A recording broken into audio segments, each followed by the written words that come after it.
त्वमेकः सर्वजगत ईश्वरो बन्धमोक्षयो तं त्वामर्चन्ति कुशलाः प्रपन्नार्तिहरं गुरुम। भक्तों, श्री भागवत जी की कथा में आगे चलते हैं। भगवान वामन ने 2 चरणों से 7 लोक ऊपर 7 लोक नीचे बल की संपूर्ण भूमि को नाप लिया। अब दैत्यराज बलि से भगवान बोले, तीसरा चरण कहाँ रखूं?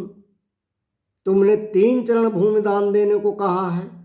राजा बलि बोले, भगवान आपने 2 चरणों में मेरा धन ही धन नापा है। मैं धनवान दानी तो अभी बचा ही हूँ। कृपा करके तीसरा चरण मेरे मस्तक पर रखकर मुझ दाता को भी स्वीकार कर लें। भगवान प्रसन्न हो गए। तीसरा चरण बलि के मस्तक पर रख दिया और बोले, दैत्यराज बलि तुम धन्य हो। मैंने तुम्हारा सब कुछ छीना, तुम्हें डांटा फटकारा, बांध कर भी डाल दिया, तब भी तुमने अपना धैर्य और धर्म नहीं छोड़ा। इतने संकट के अंदर रखा, पर तुम्हारा धैर्य और धर्म अडिग रहा। तुम परीक्षा में सफल हुए हो, क्योंकि हमारे शास्त्र कहते हैं कि धीरज धर्म मित्र अरुणारी आपदिकाल परखी हैं चारी। तुम अपनी परीक्षा में सफल हो गए। वास्तव में तुम धैर्य युक्त हो, धर्म युक्त हो। बलि ने कहा, प्रभु मुझे राजपद या सब कुछ छिन जाने का कोई डर नहीं था। आपने मुझे बांधा, मुझे इस बंधन का भी भय नहीं है। अरे, आपसे जो प्राणी बंध जाता है या आप जिस प्राणी को बांध लेते हैं उसका तो कल्याण हो जाता है, उसके सन्मार्ग का द्वार खुल जाता है, उसको तो अच्छी गति प्राप्त हो जाती है। इसलिए आपके द्वारा बांधा जाना परम सौभाग्य की बात है। बस प्रभु मुझे एक ही बात का डर लग रहा था, बलि कहते हैं, असाधुवाद से। मुझे यह डर था कि दुनिया में कोई यह ना कह सके कि बलि के पूर्वजों की यश पताका लहरा रही थी और बलि ने उसमें कलंक लगा दिया। वह एक ब्राह्मण को 3 पैर भूमि भी दान में न दे सका। संभावित से चाकीर्ति मरणादित्यति रिच्यते। मुझे इस कलंक से बड़ा डर लग रहा था, किंतु भगवान आपने मेरे सिर पर अपना चरण रखकर मुझे इस कलंक से बचा लिया। युगों युगों तक मुझे आपने दानवीर बना दिया। उसी समय प्रहलाद जी प्रकट हो गए। प्रहलाद जी भगवान की स्तुति करने लगे। यदुत्तम ईशलोक भवान ममेरितम बलोच्चलीकम सुखर मन्नते करोमृतम तन्न भवेत प्रलम्भनम पदम तृतीयम कुरु सीणि में निजम। और अब प्रहलाद जी विनती करते हैं कि प्रभु मुझे तो आपकी गोद में ही बैठने का अवसर मिला था। मेरा ये पौत्र बलि कितना भाग्यशाली है कि इसके मस्तक पर आपका चरण रखा हुआ है। प्रहलाद जी ने भगवान की स्तुति किया। राजा बलि की पत्नी देवी विंध्यावली ने भी बड़ी सुंदर स्तुति भगवान की।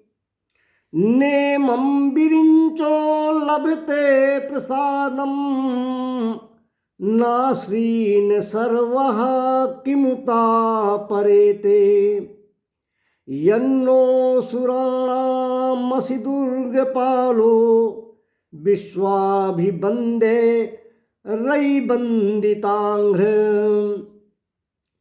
प्रहलाद जी कहते हैं कि प्रभु यह कृपा प्रसाद जो आपने बलि को दिया है, इसको पाने का सौभाग्य तो ब्रह्मा जी, लक्ष्मी जी और शिव जी को भी प्राप्त नहीं हुआ। दूसरों की बात मैं क्या कहूं। हे विश्वबंद, ब्रह्मा आदि भी जिनके चरणों की वंदना करते हैं, उन्हीं आप प्रभु की कृपा दैत्यों पर हुई है। मेरे कुल को आपने धन्य कर दिया है अपनी कृपा के प्रसाद से। युगों युगों तक प्रहलाद का वंश आपकी कृपा से अभिभूत रहेगा। युगों युगों तक लोग कहेंगे कि प्रहलाद के वंश पर भगवान की बड़ी कृपा रही है।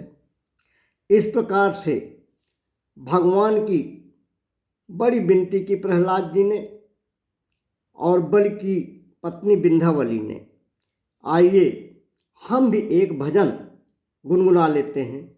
सीताराम कहो, राम कहो मेरे भाई, सीताराम कहो, राम कहो मेरे भाई।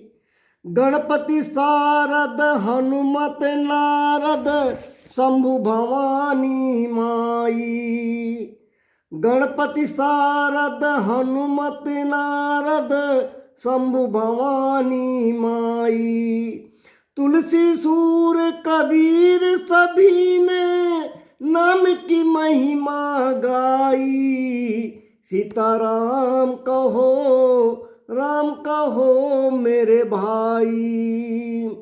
राम नाम का सुमिरन करके तर गई मीराबाई। राम नाम तोता को पढ़ा के गणिका ने गति पाई।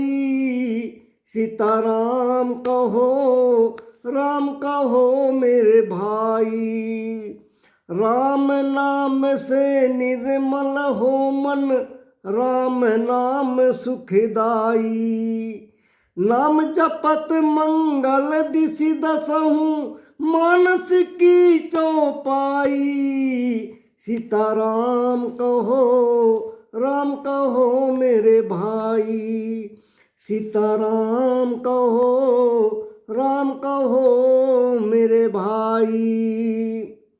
अब भगवान दैत्यराज बलि से कहते हैं कि बलि, हम तो तुम्हारा इंद्रासन छीनने आए थे, परंतु अब हम तुम्हें इंद्रासन का अधिकार देते हैं।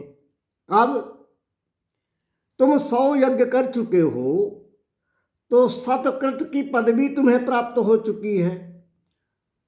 अब तुम अगले मनवंतर में इंद्र बनोगे और तब तक हम तुम्हें सुतल लोक का राज्य देते हैं।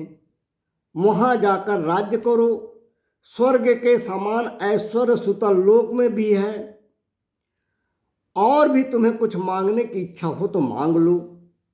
दैत्यराज बलि बोले, प्रभु मैं और कुछ नहीं चाहता, बस मैं यही चाहता हूँ कि आपकी माधुरी छवि सदा निहारता रहूं। आपकी छवि मेरे नेत्रों से कभी अलग ना हो। तब भगवान बोले, यह अच्छी ड्यूटी तुमने लगा दी। ठीक है, अब तुम सुतल लोक का राज्य करना और मैं तुम्हारे राज्य में दरबान बनकर खड़ा रहूँगा। तो अंदर बाहर आते जाते मेरा दर्शन करते रहना। अब शेष कथा आगे कहने का प्रयास करेंगे। बोलिए सीताराम चंद्र भगवान की जय।